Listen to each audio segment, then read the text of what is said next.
opportunity to talk here about our nurses who do such a wonderful job. And everyone will talk about their own county, but especially in our county of Kerry.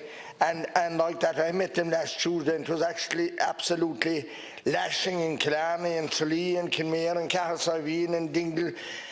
But these nurses were determined, and you could see the determination in their faces and their demeanour, because, like Deputy Collins said, it's not just about themselves, but it was about the patients that they take care of on a daily basis, on an hourly basis, and minute by minute.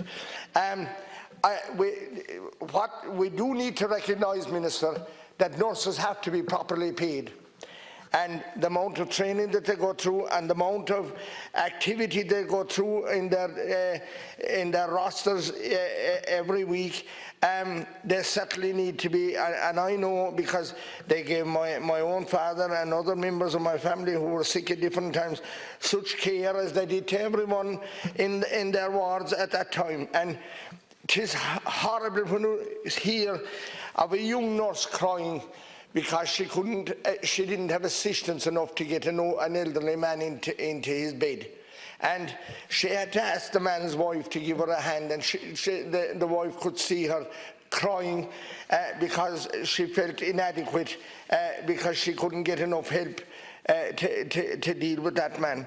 And then the safety of our nurses is paramount. And you see, when we talk about staffing, and there's certainly an issue about staffing, because even in our own community hospital in Kinmare, half of the hospital isn't yet open because we can't staff it.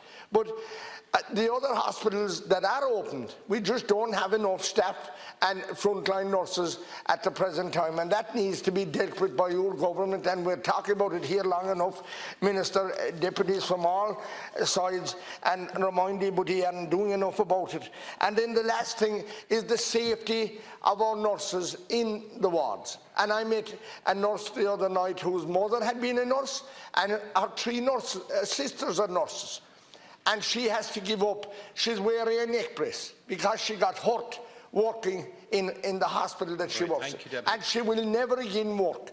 That can't be allowed, Minister. And I'm asking you to take that to heart and to do something about it, because it's happening quite a lot in recent times, and that must be stopped.